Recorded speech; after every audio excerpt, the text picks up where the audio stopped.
Hello, I'm Swasi Raval, second year master student of Animal Biochemistry Division at National Dairy Research Institute, Karnal. So today I'm going to present the insights into emerging coronavirus SARS-CoV-2, a virus that sent the world into lockdown. So these all are the contents which I'm going to cover today. In late December 2019, China reported a number of pneumonia cases due to a new microbial agent provisionally named as SARS coronavirus 2 and the disease due to that as COVID-19, which stands for the coronavirus disease 2019. And as of June 4th, it had claimed around 4 lakh lives and around 6.5 million people are infected worldwide. So this COVID-19 pandemic is not new for us. As the humans have spread across, so have the infectious diseases. So here is the outline of some history's deadly pandemics which we have come across. Like in 1520, smallpox had claimed around 56 million lives. Then in 1918, Spanish flu had claimed around 40 to 50 million lives. Then HIV had claimed around 25 to 35 million lives. Then in 2002, the first coronavirus outbreak, that is SARS coronavirus. Then in 2012, MERS coronavirus outbreak. And then in late 2019, we have come across this present COVID-19 outbreak. So how the infectiousness of a disease is being tracked. So scientists use an R0 value, that is the reproduction number, which is a measure of how many people each sick person will infect on average. So for current COVID-19, this R0 value is 2.5, which means a single infected person can infect other 2.5 healthy persons. So what are the typical features of a coronavirus? They are a group of enveloped viruses with non-segmented, single-stranded and positive sense RNA genome ranging from 26 to 32 kb in length. And they are having a typical transmembrane protein on their surface, that is a spike protein, which gives them a crown-like appearance, thus they are named as coronavirus.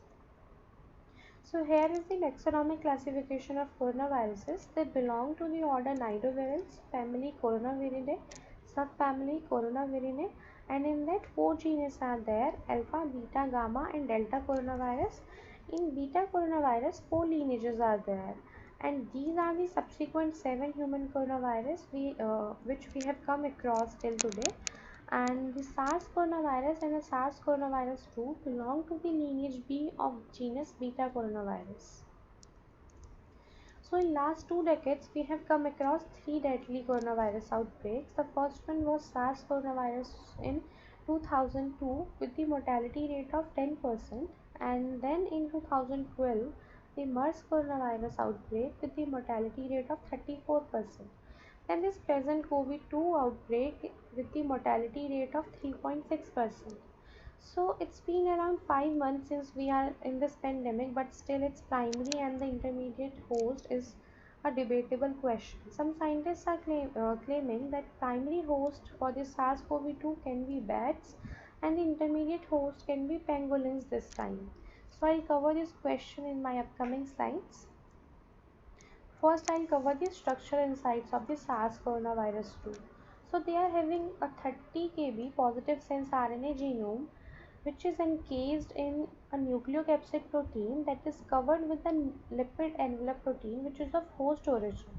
And this envelope protein is studded with many spike proteins that is shown in blue color, and these proteins are responsible for the viral entry into the host cell cytoplasm.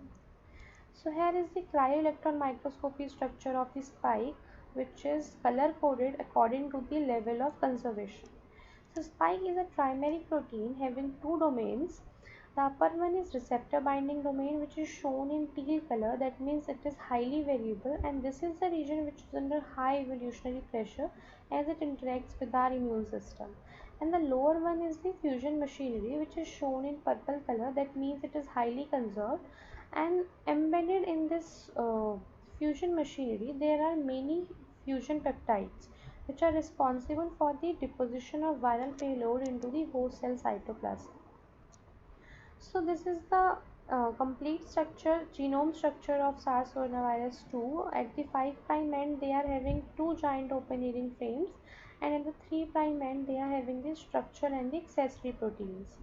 So the zoom out structure of spike protein shows two subunits, S1 subunit and the S2 subunit, and separation of this S1 S2 subunit is mandatory so that the virus can populate its entry into the host cell cytoplasm.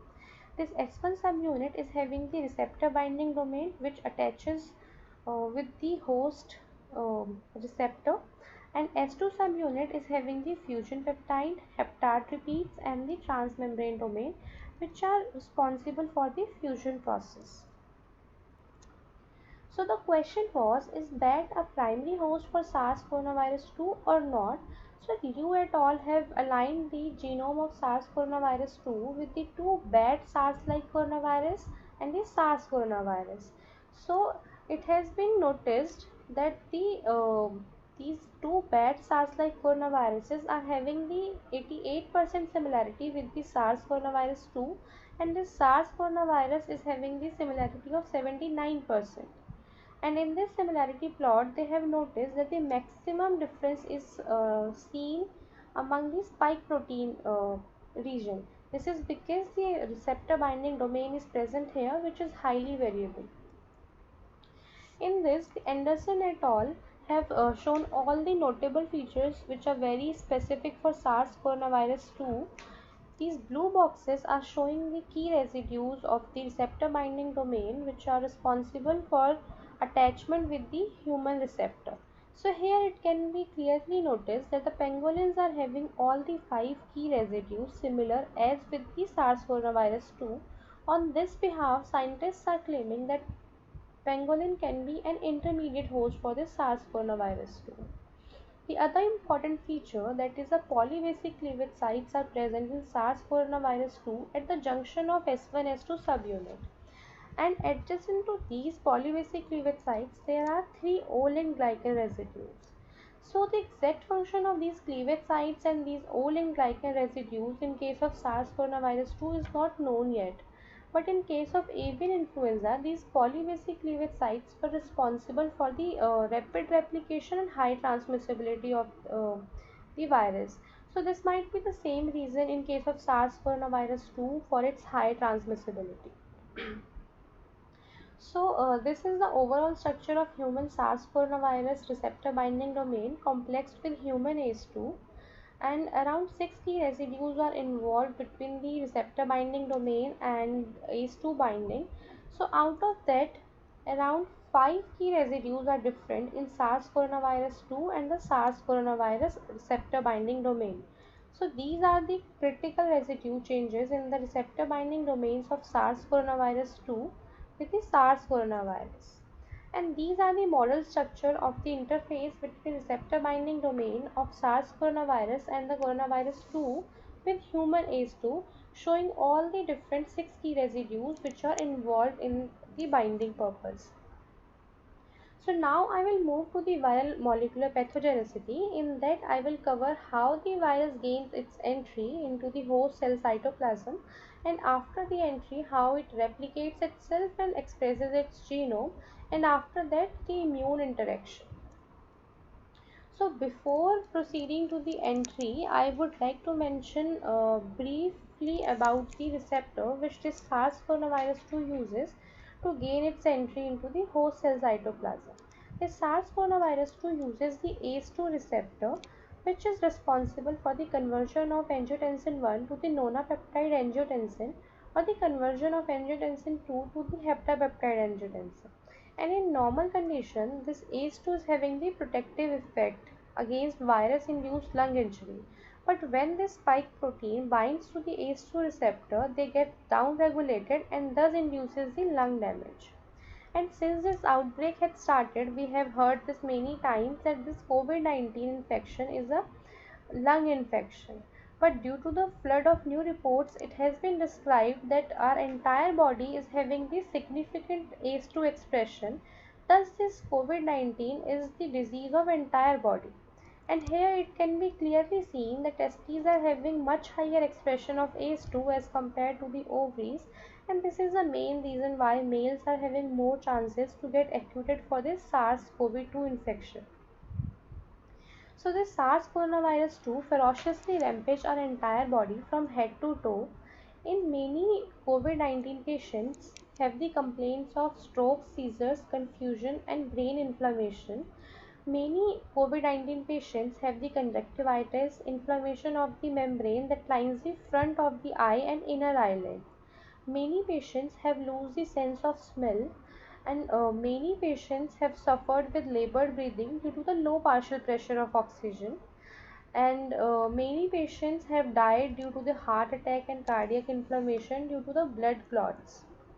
Around 50% patients have the struggling liver enzyme signaling.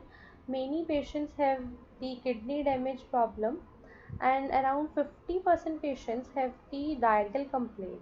So currently it is not clear whether these conditions are arrived directly by the viral attack or an overdrive immune system is responsible for that.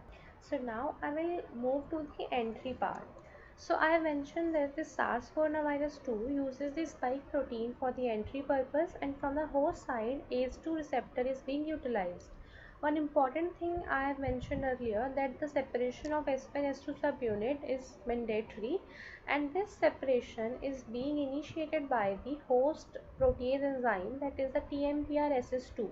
This TMPRSS2 primes the spike protein, thus the S1 S2 subunits get separated, and thus the S1 will bind to the S2 receptor and the S2 subunit starts the fusion machinery. So these are the steps which this SARS coronavirus 2 uses for the fusion purpose. The first one is pre-fusion. This is prior to the proteolytic cleavage. The second one is after the proteolytic cleavage. In this, a pre-hairpin is being uh, formed between the viral and the host cell membrane. After this pre-hairpin loop formation, a 6-helix bundle is formed by folding back this pre-hairpin, and thus the viral and the host cell membrane starts pulling apart, thus promotes the fusion. After the fusion, the virus deposits its genome payload into the host cell cytoplasm. So after the entry, I will move to the replication and the gene expression. So once the virus gains entry into the host cell cytoplasm, it uncoats its genome, and then using its entire genomic RNA as a template, it translates the two giant polyproteins, that is PP1A and PP1AB. After this translation of these polyproteins, they get proteolytically cleaved into the 16 non-structural proteins, and out of that, few non-structural proteins are responsible for the formation of double membrane vesicles, that is the RTC, which stands for replication transcription complexes. And these are the sites where replication and transcription occurs in case of coronaviruses. And for the translation of structural proteins, that is membrane, envelope, spike and the nucleocapsid protein, a very unique and special machinery is being utilized by the SARS coronaviruses. And in this, they use the entire genomic RNA as a template and synthesizes a nested set of subgenomic RNAs out of that. So this is the discontinuous transcription. Out of these nested subgenomic RNAs, they translate the structural and the accessory proteins. So all the non-structural proteins and the accessory proteins and the structural proteins are now being translated. So virus now will go for its the virion particle assembly. So the assembly occurs in the endoplasmic reticulum Golgi intermediate complex. After the assembly of virion particles, they get released in the smooth walled vesicles, and then they get bud off, so that now they can infect other new healthy cells. So this complex mechanism of transcription and translation in case of coronaviruses is orchestrated with the replicase complex, which is a functional integration of RNA polymerase, capping and the proofreading activities. And this replicase complex is uh, having the NSP7, NSP8 and NSP12, and other important non-structural protein involved in this is the NSP14, that is a bifunctional protein having the capping and exonuclease activity, and this exonuclease activity is highly important for maintaining the fidelity of such a large genome in case of coronaviruses. So in this, they have tested the substitution mutations in case of SARS, wild type SARS coronavirus, and the exonuclease mutated SARS coronavirus. So it has been clearly noticed that around 20 times more number of mutations are there in case of SARS exonuclease mutated as compared to the wild type SARS coronavirus. So many other cellular proteins are involved in this replicase complex as well. So this exonuclease activity is not present in all the RNA viruses. There is a theoretical limit for this, is the RNA genome should be greater than 20 kb, and we know that all the coronaviruses ranging from the 26 to 32 kb genome, so they are having this exonuclease activity, and most of the viruses don't even come close to this theoretical limit. So they don't show such complex error free stable replication as in case of coronaviruses. So one important question I would like to mention here, that when a virus gains entry into the host cell, they should follow the gene regulation and expression rules of the host cell itself. So how could a single open reading frame in case of coronaviruses is responsible for the translation of 16 non-structural proteins? If this virus is inside the eukaryotic cell, then it should follow the monocystonic type of translation. So what happens in case of coronaviruses? This open reading frame 1A is responsible for the translation of a giant polyprotein, that is PP1A, and the open reading frame 1B is responsible for the translation of a giant polyprotein, that is PP1AB. So in between these giant polyproteins, there is the protease units, and these proteases then cleaves these giant polyproteins into the 16 non-structural proteins. So now the question arises, how could this large polyproteins is being translated? So usually at the end of open reading frame we are having a stop codon, but in case of coronaviruses they are having a slippery heptanucleotide, and adjacent to that a stimulatory pseudoknot structure is present.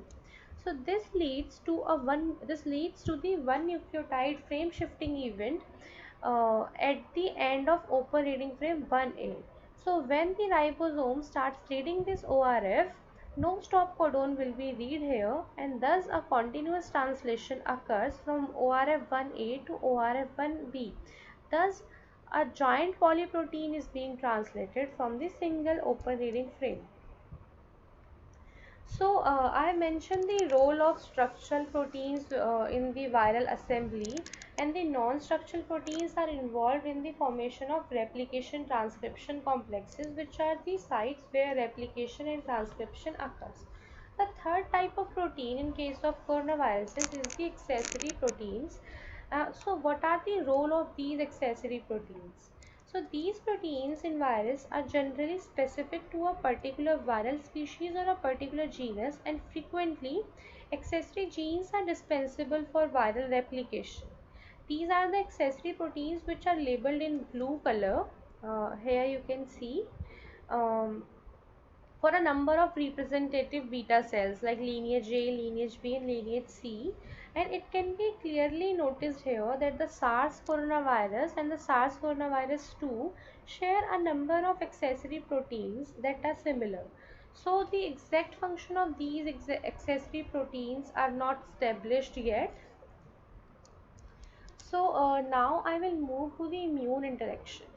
So the initial pathogenesis of the SARS coronavirus is related to the delayed IFN1 signaling, and due to the late IFN1 response, a high viral titer is being noticed, which leads to the aberrant recruitment of pathogenic inflammatory monocyte macrophages, thus leads to the cytotoxicity. So how does this SARS-CoV-2 kill?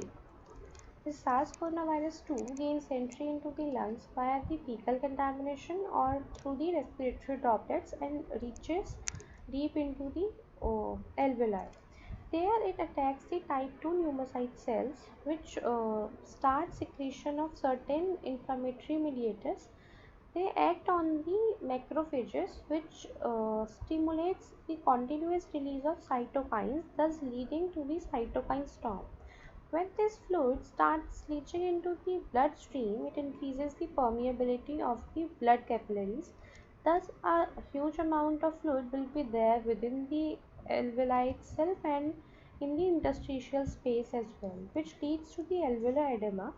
Due to that, the type 2 pneumocyte cells get damaged, thus a decreased surfactant concentration will be there, and due to the alveoli damage, no gas exchange will be there, thus a low partial pressure of oxygen will be there. And due to low surfactant concentration, a high collapsing pressure will be there. And thus the person will suffer with increased work of breathing. And due to low partial pressure of oxygen, a sympathetic nervous system gets activated, which leads to the increased heart rate and respiration rate. When these cytokines reaches to the hypothalamus, where the thermoregulatory center is present, it starts the secretion of prostaglandin E2, which resets our thermostat. Thus, the body temperature gets increased. Therefore, a person will be having the fever.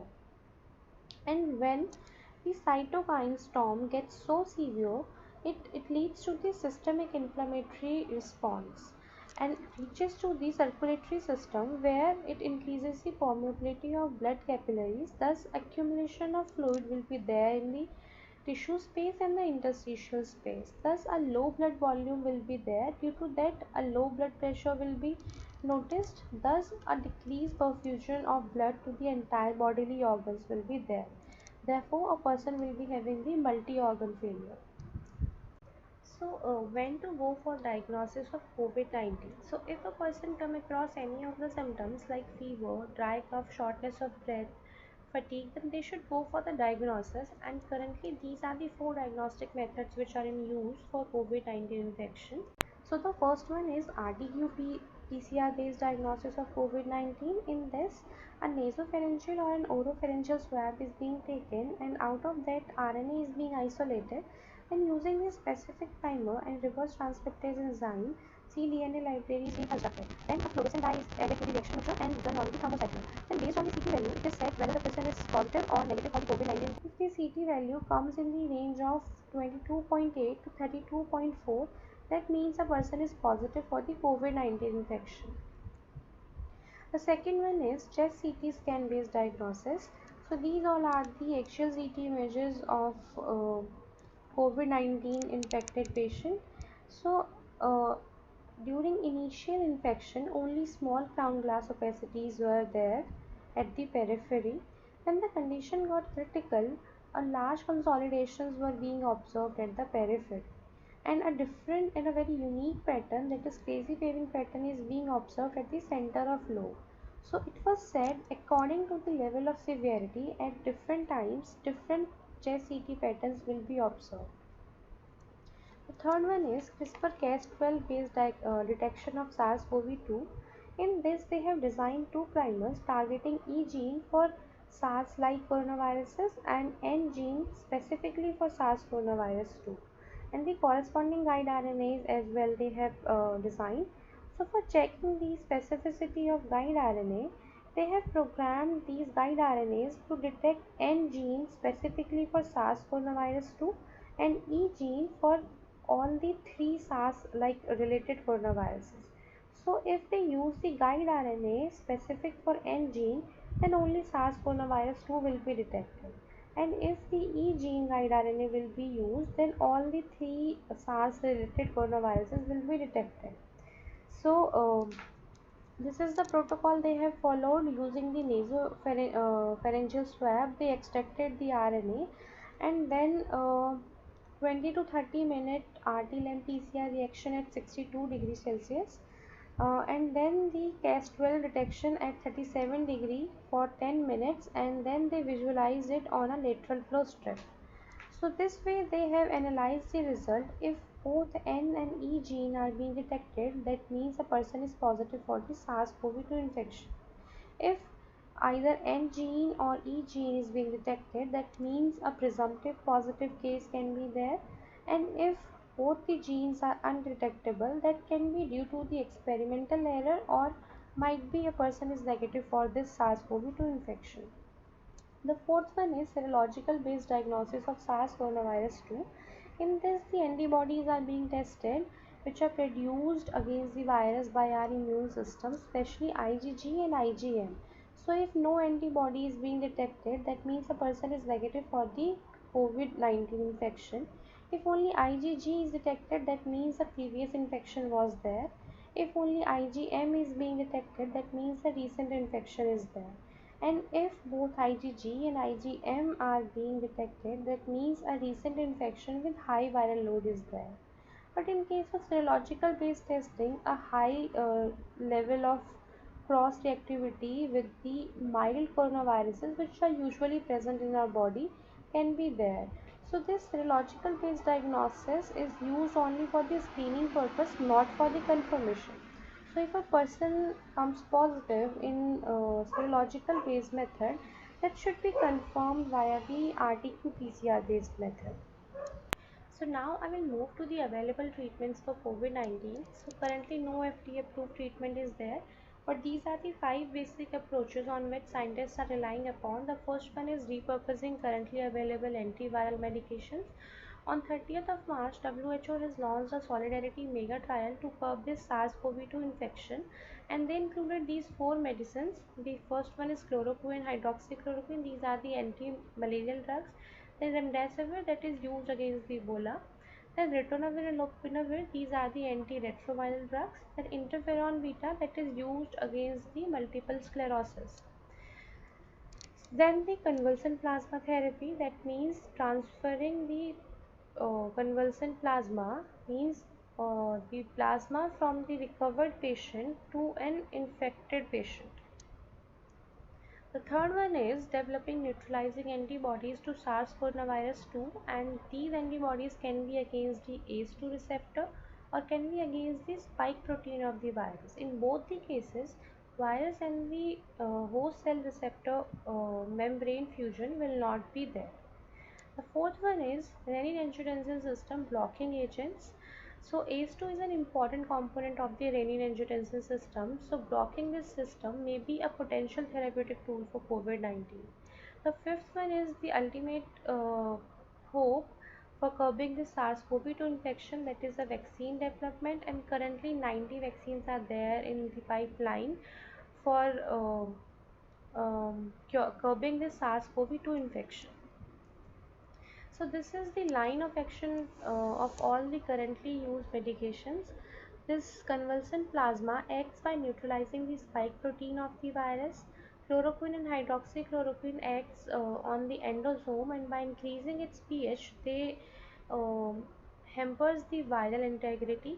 Then lopinavir ritonavir acts on the proteolytic process, thus they stops the translation of NSPs. This remdesivir is an adenosine analog and acts on the RNA-dependent RNA polymerase, thus inhibits the viral replication machinery. So this is an in vitro data. In this, Yeo et al. Have tested the efficacy of hydroxychloroquine and chloroquine against the SARS-CoV-2 infection. So in this, they have taken the EC50 value for chloroquine as 23.9 micromolar, and for hydroxychloroquine, EC50 value is taken as 6.14 micromolar. So after the 24-hour incubation, they have noticed that the inhibition percentage in case of hydroxychloroquine is very high and rapid as compared to the chloroquine. So which means hydroxychloroquine is highly efficient as compared to the chloroquine in case of SARS-CoV-2 SARS coronavirus 2 infection. In this, Seo et al. Have tested the time to clinical improvement in 2 groups. They have taken 199 patients and divided them into 2 groups. The first one is of 100 patients, and they have given the lopinavir ritonavir treatment. The second group is given only the placebo treatment, and after the completion of trial, they have noticed that there is no significant observation in time to clinical improvement. Both the groups are having the same pace of time to clinical improvement. So currently, this lopinavir and ritonavir is not showing any positive results individually.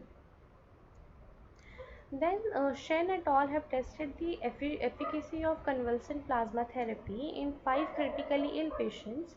In that, they have tested the 4 parameters. The first one is cycle threshold, which will tell us the viral load. So after the transfusion of convalescent plasma, they have noticed that the CT value increased. That means a low viral load is there. Then the second one is SOFA score, which is sequential organ failure assessment score. It should be in the range of 2 to 10. And after the transfusion, it is noticed that it got decreased. That is a positive effect. And the PaO2 and FiO2 ratio, that should be higher in healthy person. And after the transfusion, this ratio got increased. And the body temperature should be of normal level, and after the convalescent plasma transfusion, it was noticed that the body temperature reaches to normal within 3 days.